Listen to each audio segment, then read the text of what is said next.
welcome to this week's Thrive Programme podcast. Today I'm joined by Micheál, who joins us from the west of Ireland, and we are going to be talking through the physiological effects of anxiety. So some of those horrible symptoms that we have that feel super scary at the time, but it's just anxiety. So first of all, hello, good morning. Morning. Nice to see you. Good, and nice to have you on. Thanks. So what leads you to bring this topic? What's your story? Yeah, brilliant. So really this was my whole foray, I guess, into mental health and into my awareness of mental health, and then ultimately led me to becoming a Thrive coach. But I suppose if we rewind back to when I was in my early 20s, finishing up in university, I started experiencing, physical symptoms of anxiety, lightheadedness, and pains in my chest and heart fluttering, and I didn't have a clue what was happening. I didn't have the knowledge, or I didn't have the understanding of anxiety or really mental health. That was something that was sort of out there. It was something for people who were maybe really struggling or really depressed. It wasn't something that I had to worry about as far as I was concerned. But I was having all these physical symptoms, and I really didn't know what was happening.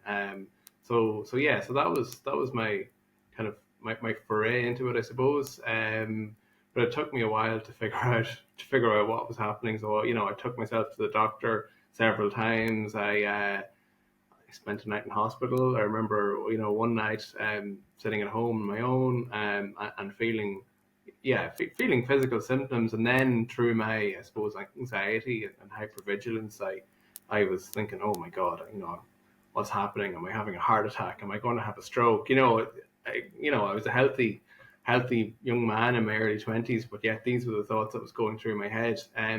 So it was, at the time it was quite dramatic, really, looking back on it now. So that night in hospital, hooked up to heart monitors and various tests taken, and the next morning, seen by the doctor, and said, we couldn't find anything wrong with you. We think it's probably anxiety. And that sort of stopped me in my tracks. And anxiety? Not really. So from there, then I suppose I started to become a little bit more anxious, a little bit more aware of my mental health and of the impact. Both the impact of my thinking and anxiety on me. So that was initially, I suppose, that's how it all started off for me, really. And could you tell at the time that you were stressed, or you were worried, or you were scared, or can you now just see, looking back with a bit of awareness, that was what was going on, but in the moment you wouldn't have necessarily noticed? Because most of us aren't really in the habit of truly being aware of, is that a helpful thought? Oh, that's an anxious thought, like we are now. Exactly. I mean, a bit of both, I would say. So, I mean, at the time, I was aware that I was worried, and I was aware that I was anxious when I started noticing the physical sensations and the physical symptoms.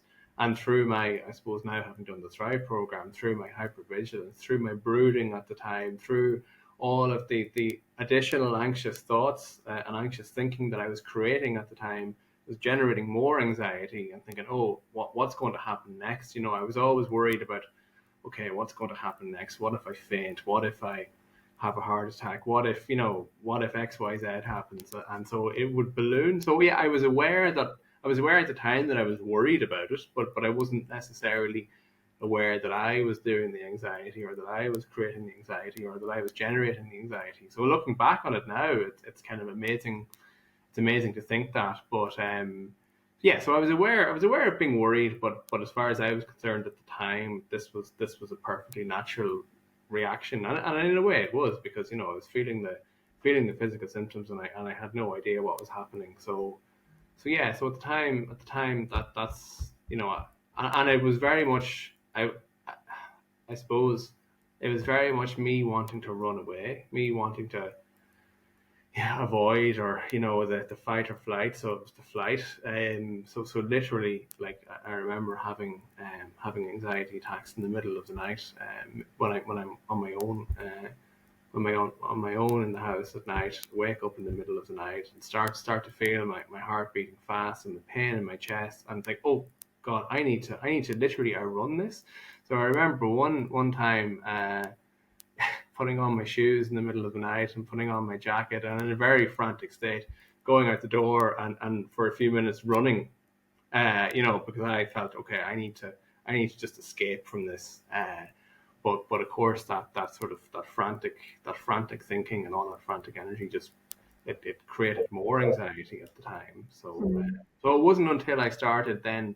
This was pre Thrive program at that stage, so I didn't really have a kind of framework for dealing with it properly. But it wasn't until I started trying to actually just see, could I write it out, and that was when I started to, I suppose, get a hold of it, get a handle on it. Somebody told me once that, well, actually, the next time this happens, just remind yourself that you're safe, tell yourself that you're safe, and just, if you're in bed, just lie down in bed and let the bed support you, and just tell yourself that you're safe. And at the time, I remember thinking, God, that seems crazy, but I'll give this a go. I'll try it. So that was, I guess, the start of me exercising coping skills, starting to generate, to generate coping skills. So rather than running away from it, to just be with it and telling myself, actually, yeah, actually, I am safe. So that was the start of actually, getting on top of it, essentially. Yeah, it's such a common thinking loop where something happens, and it's often one of those scary, to begin with, those scary out of the blue, seemingly physiological symptoms like chest pain, or like feeling like you're going to faint, or feeling like you might be sick, or Yeah, something that's enough for you to think, oh my gosh, that feels, I mean, the feeling is real, yeah, right? You're actually experiencing that chest pain or that lightheadedness, but it's the interpretation or that it's dangerous yeah, that's the issue, because then our brains start believing that feeling rather than seeing it's, say, just anxiety, because it's so debilitating. But I think that's the catalyst, isn't it, really? That's for any of us that have struggled. I've got so many clients at the moment that have been in that situation for years. It was that misinterpretation at the beginning that this is dangerous, and then of course our brains are in protection mode trying to keep us safe, which just then propagates more and more of the symptoms that we don't like. And the longer it goes on, of course, the harder it feels like we can cope with it, because like you say, you've ran away, we've been to the hospital, we've rang a friend in the middle of the night, you ran around your neighborhood to try and get rid of it. yeah, All of our efforts come in sort of fighting that symptom, which really just reiterates that that symptom is danger to me. yeah, yeah. Exactly. Yeah,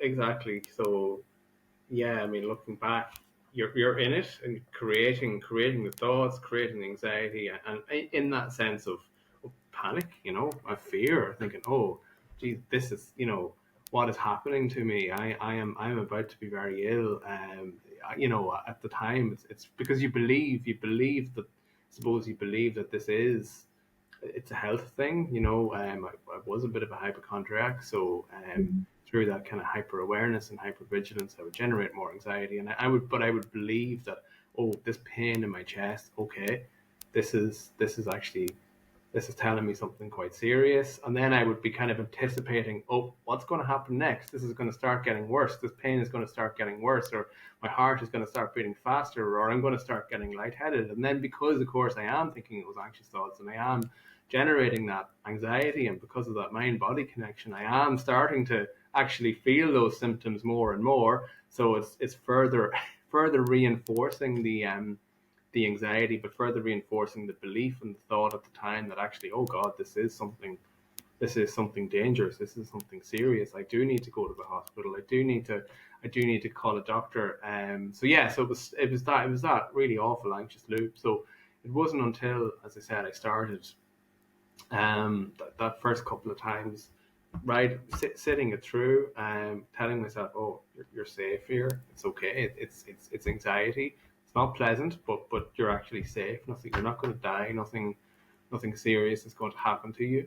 Um, and so kind of once I had done that once or twice, then I then learned that actually, okay, it's actually not as it's not as bad as I had thought, and I started gaining the confidence that, well, actually, when this does happen again, that I can get through it, and that it's not, you know, I'm not having a heart attack or whatever.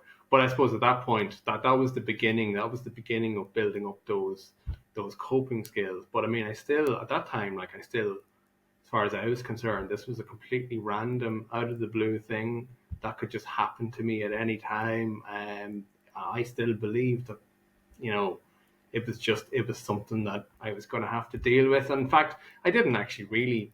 I didn't really know why it was happening to me. I was really frustrated. You know, as far as I was concerned, it was happening to me.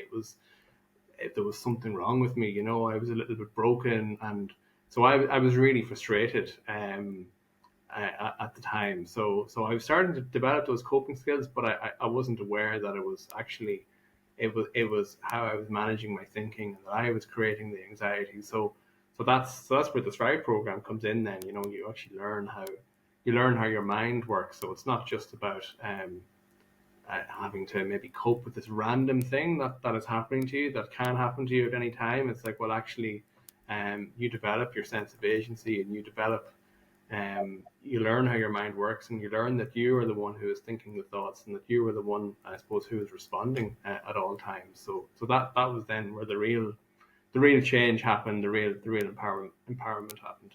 Yeah, yeah, for sure. I mean, you've mentioned hypervigilance, so that's one of the thinking styles that is driving the sort of loop, the cycle. So, I mean, I don't know if you can remember off the top of your head, but what would have been your hypervigilance score when you first took the quiz? It was pretty high. I mean, I can't quite remember, but it was definitely up there. It could have been 70%, Yeah, 75%. Yeah, it was definitely up there with brooding, and and perfectionism catastrophizing, as well. So, you know, catastrophizing. yeah, yeah, catastrophizing, I think, was up there as well. Black and white thinking, probably, as well.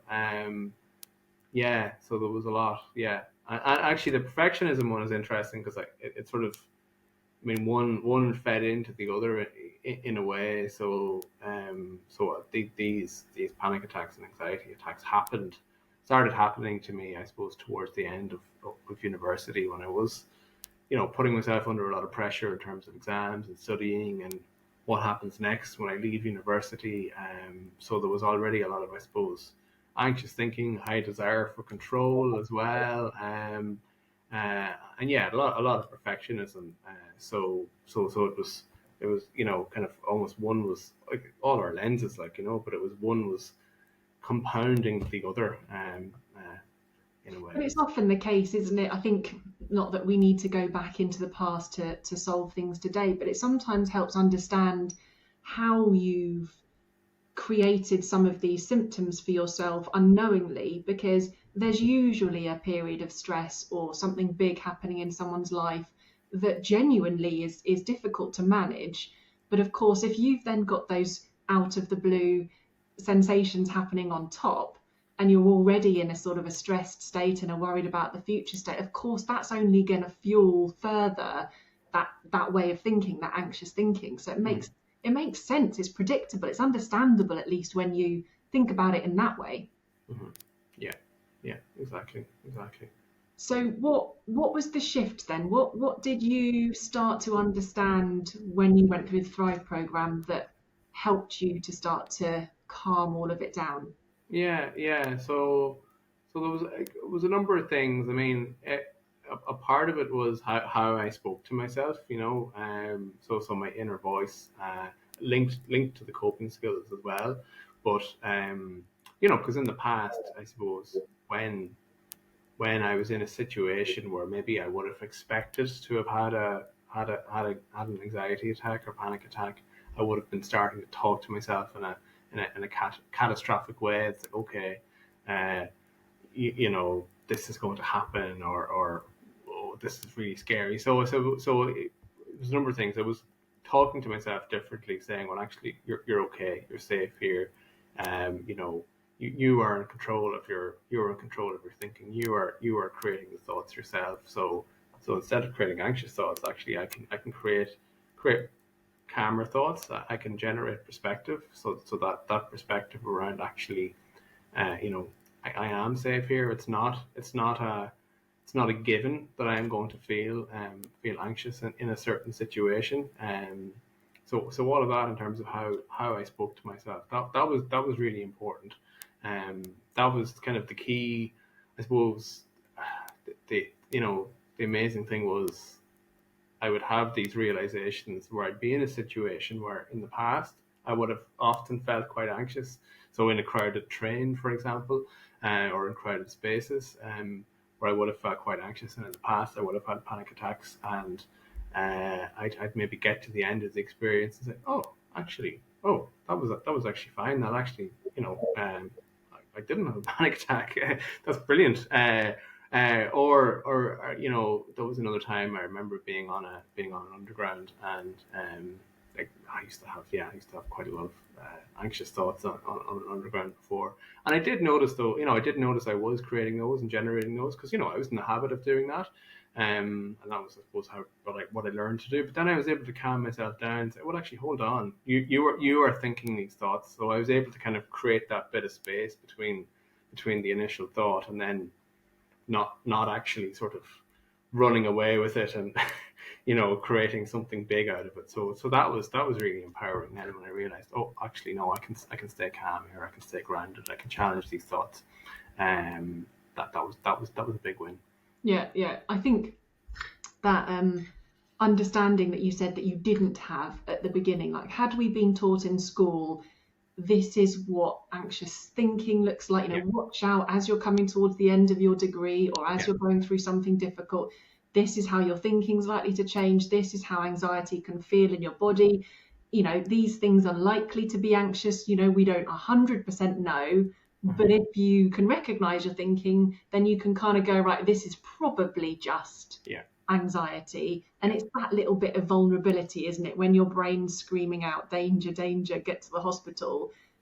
It's really, that's I think the hardest bit, isn't it, the first couple of nights you stayed at home to sort of go, I'm just going to ride this out and see, I'm going to let myself feel these things and build evidence that I can manage it. I think that's the hardest bit. But like you say, after that, then it starts to snowball, because then you start to feel more powerful and believe in yourself more that you can handle those things. Yeah, exactly. And I think that's why it's so important that these skills are taught. Everyone has an opportunity to learn, to thrive, to learn how their mind works, to learn these skills. That it's not a kind of a mysterious unknown thing which is happening to you. Because when I started experiencing this in my early 20s, I really didn't know. I really didn't have a clue what was going on. I really didn't know what to do about it either. I was kind of making it up as I went along. So I think that's really important. Like I remember probably the first time that I, in some way, felt that I was actually able to have some element of control over it. Was I had come home from university and I was sitting in my bedroom, and I was still kind of the after effects of one of those. It was probably a mini anxiety attack in a way, but I remember sitting down on my bedroom floor and opening up my laptop and looking up. I think it was meditation videos. I did a 10-minute video, 10-minute guided breathing meditation, and again, I was just throwing things out there like, oh, how do I stop myself from feeling lightheaded? And then I came upon this, and then I said, okay, well, I'll give this a go. So I did it, and after a few minutes, oh, actually, this seemed I seem to feel a bit calmer here. But again, it was just I was totally shooting in the dark. I mean, I had no concept or no knowledge of what was happening and why it was happening, and that it was as a normal direct result of how I was thinking, and that there were actual things that I could do about it. If I had known all of that, I mean, it doesn't mean that I might not have. I may have felt anxiety and I may have felt a bit of stress at the end of university, but I would have, I know that I would have been able to, I would have had the skills and the knowledge and the tools then to deal with it and understand it and respond to it in a more powerful way. So that's why I think that's really, really important. Yeah, for sure. Yes, so totally understanding your thinking, being able having that self-awareness to be able to check in with your thinking and know if you're starting to feel stressed or Yeah, worry about something, and then you can mitigate it at that point, can't you? Or at least have the understanding, oh, that's probably why I'm starting to feel a bit dizzy, or I'm starting to feel a bit exactly. my jaw clenching. So I asked people on social media over the weekend some of the physiological symptoms that they dislike the most. What was your least favorite one? What was the scariest one for you? Ooh, yeah, there were so many. But probably, well, two in particular. Probably the chest pain.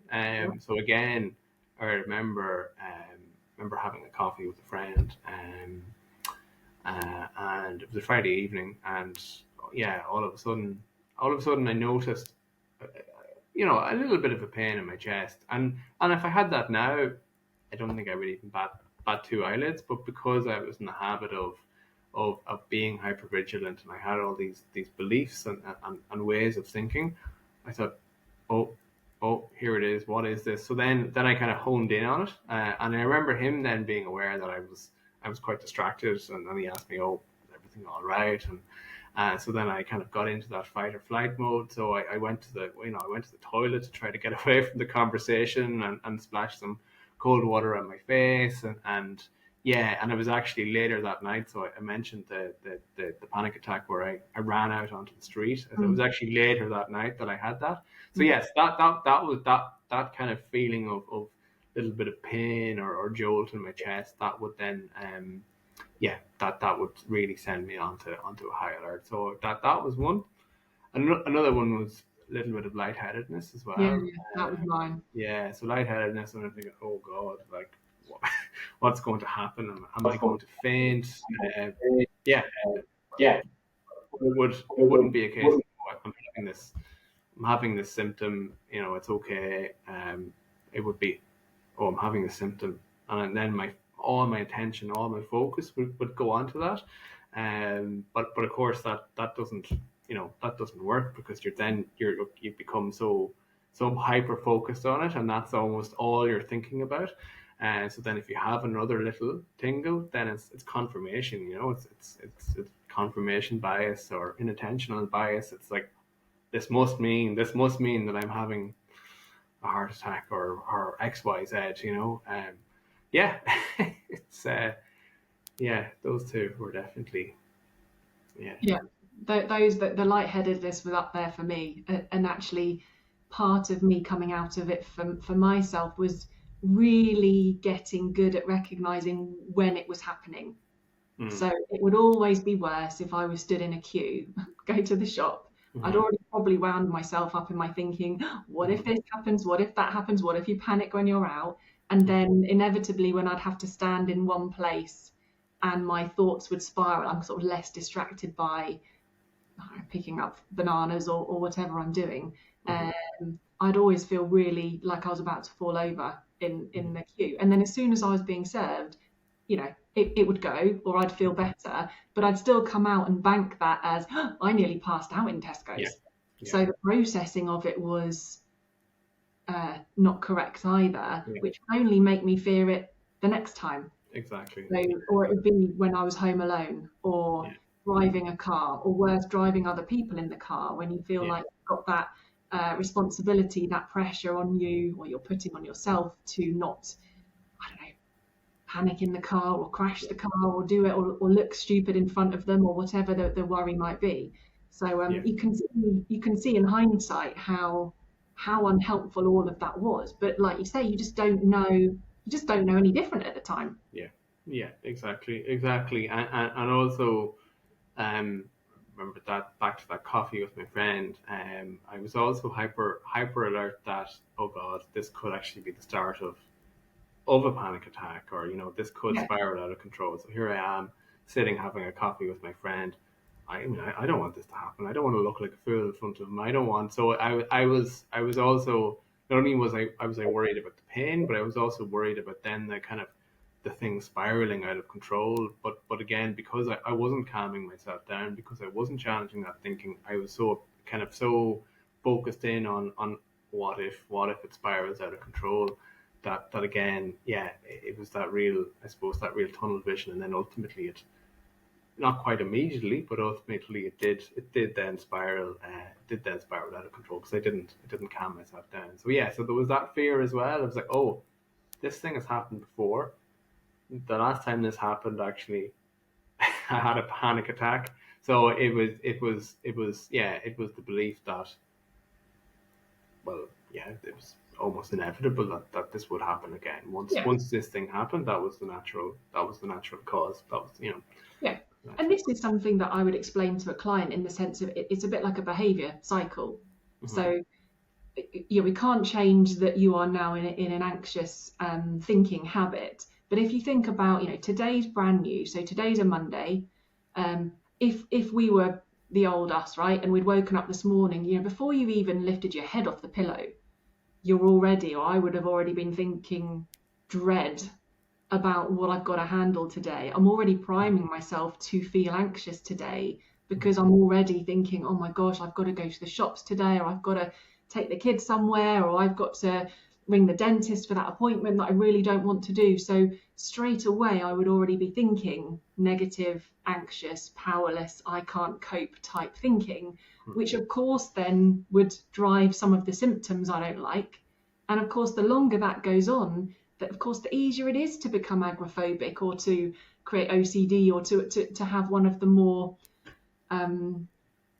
developed ways of trying to manage anxiety, if you like, in a very simplistic way. But it's so easy for that to happen. It's just, it's really just somebody who's feeling so powerless and so scared a lot of the time that's the only thing you can do to keep yourself sort of feeling safe.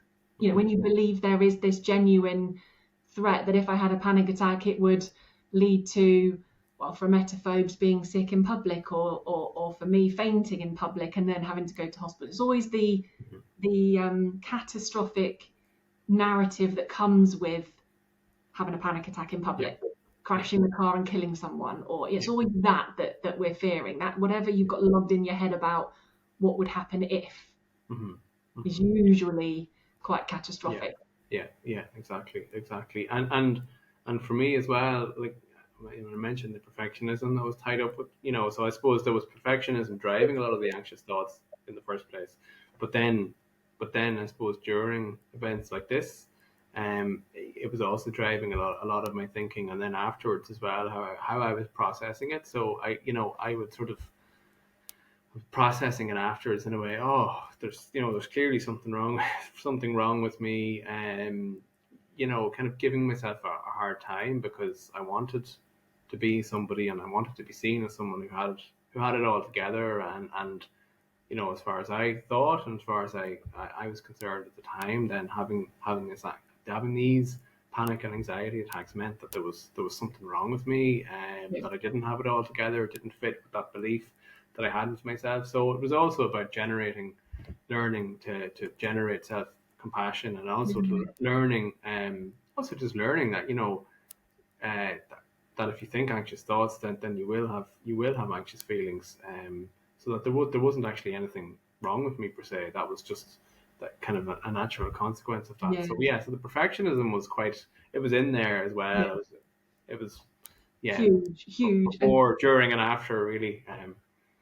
oh, for sure, in the way that you would process it and Yeah, evaluate it, and yeah, feed that belief about yourself that you can't do certain yeah, things and everybody else can. In a way, with clients, I often bridge the gap between that, because when you're anxious, your goal is to be calm, and mhm, obviously that's where we want you to get to, right? But if you're still anxious, then you process that as a failure.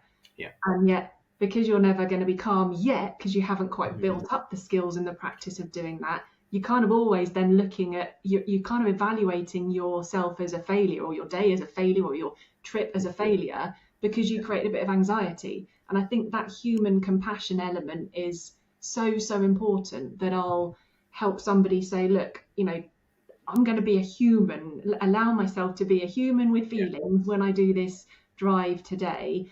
And mhm, I'm going to allow myself to create a bit of anxiety. mhm, It's not going to be forever, but for now, it's just that almost that halfway house of getting that self compassion a bit easier to do by almost allowing yourself. I am going to create some anxious Yeah. thoughts today, right? So I'm going to allow myself to do that. But what I can do is manage how I respond to it. So Yeah. that first thought or the first feeling or the first funny sensation, almost treat that for now as out of your control. Hmm. Like those will just happen Yeah. for now, Yeah. but what is in your control is what you do about it, how you respond in that moment, how you talk to yourself when you have that first anxious thought. And that, to some extent, sometimes makes it feel a bit easier Hmm. because Yeah. you're almost giving yourself permission to be a human for now, Yeah. but have power over how Yeah. you respond, Yeah. um, knowing that obviously that's going to get easier the more you practice it.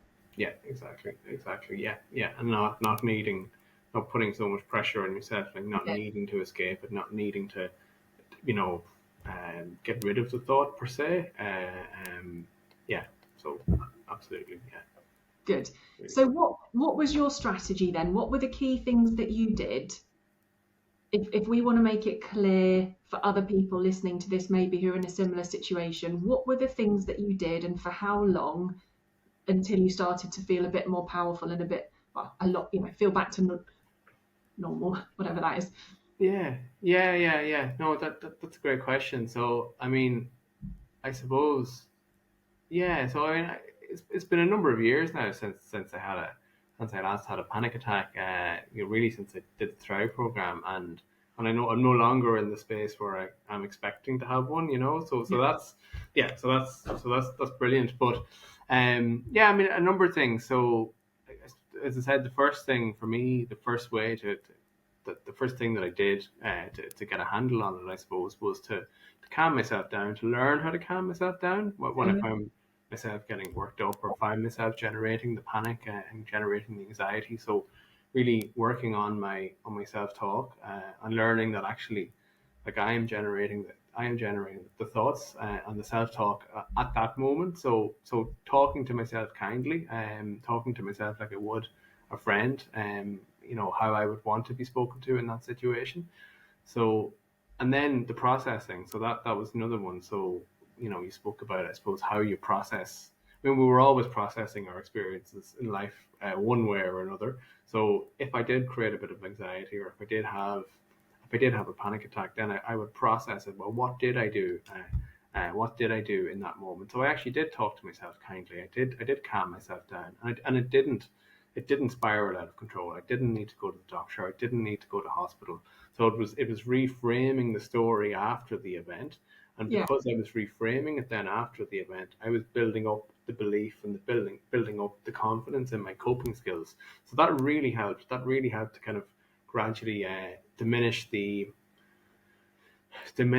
severity, but also diminish what I was expecting to happen. So I was no longer expecting to be out of control because I knew then that if I had the belief then that if something did arise and if I was generating a lot of anxiety, that I've done it in the past. That was really important. It was reminding myself, well, actually, I have calmed myself down here before. So because I have already done it in the past, then I know that I can do it again.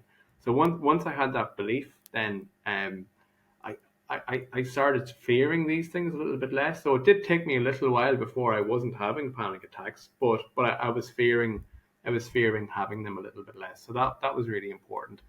And then in the Thrive program, I mean, we teach people to develop an internal sense of power and control, and just more generally manage their thinking and to create less anxious thoughts in their day to day life.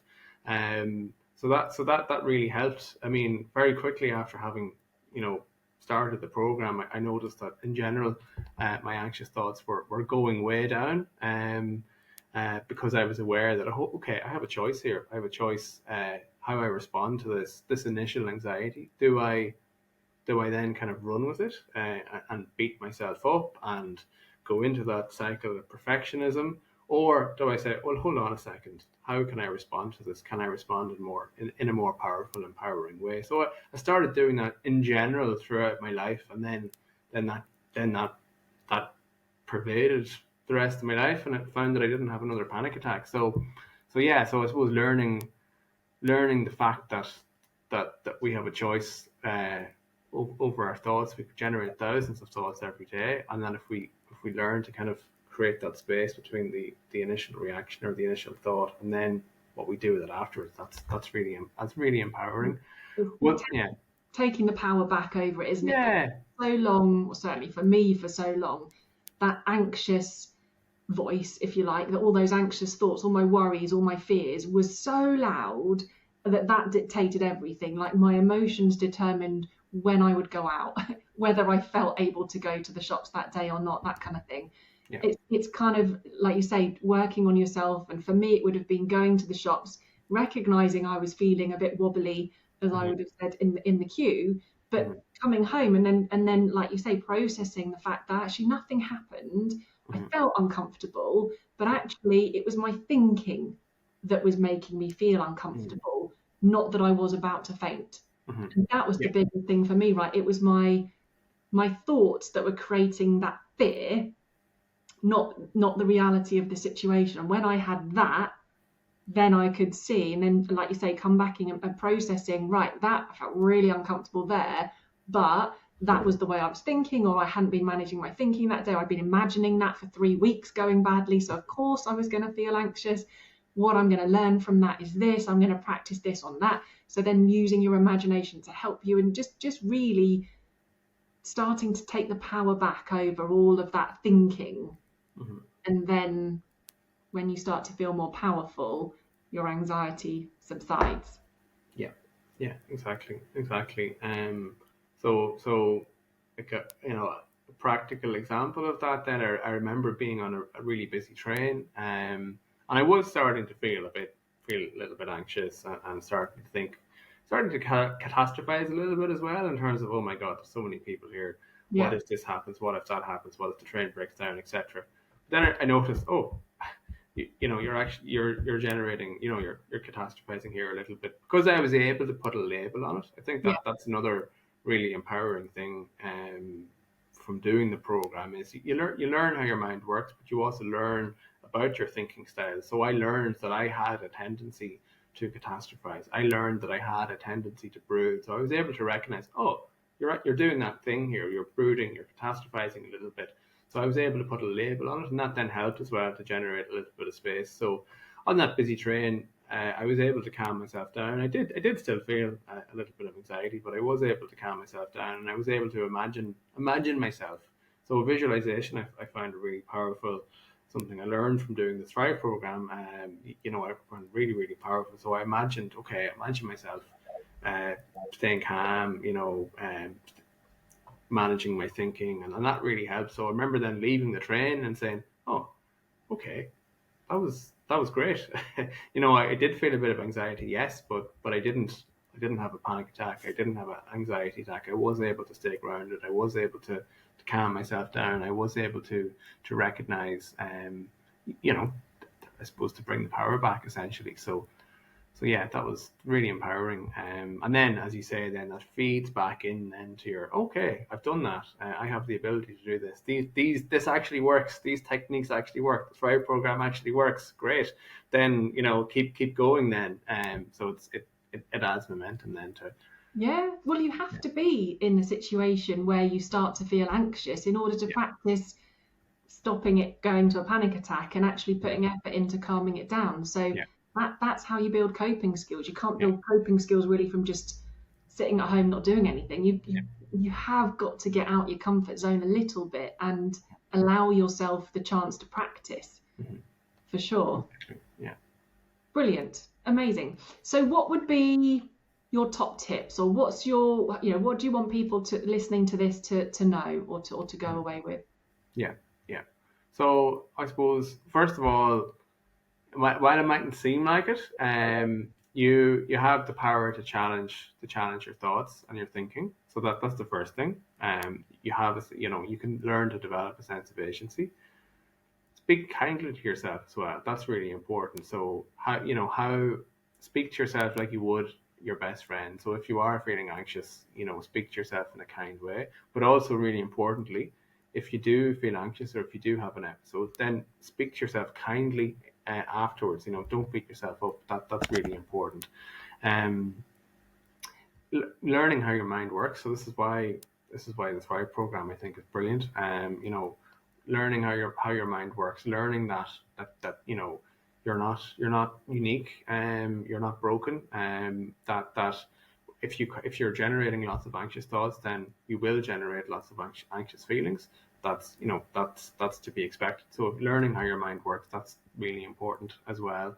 And then just generally throughout your day-to-day life, find opportunities to challenge your any unhelpful thinking, but also imagining how at the start of the day, taking time to imagine what you want to happen, how you want your day to go.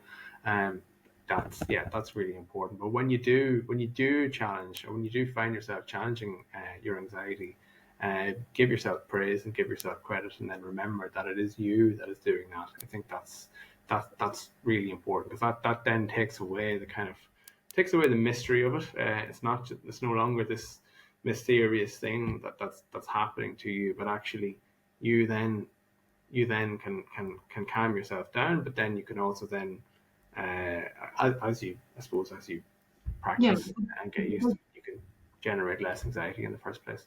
Yeah, I think that's a really important point, actually, isn't it? That even though you might go, I don't know, on the motorway with a friend, it's still you that's doing the calming. Like your Hmm. friend doesn't have that kind of a Yeah, power. So obviously that's a stopgap to you being able to do it by yourself. But in terms of managing your emotions and managing your self-talk and stuff like that, nobody else can do that for you. yeah, So that's a really good point, to take absolutely. responsibility and give yourself the full credit for that, rather than giving them the power and saying, Yeah, well, I only did it because they were here, and I didn't panic because I knew I was safe. yeah. Hmm. It does the opposite that way. Yeah, exactly, No. exactly. Very good. Well, thanks for coming on and sharing your story. Have you've got any challenges that you're working on now? Have you got anything that you're sort of out your comfort zone on? Brilliant, brilliant. Yeah, no, thanks a million. Well, I suppose one of the things at the moment I'm trying to do is to reduce. I'm running a bit more, and to get my time down. So yeah, so I'm reducing my 5K time.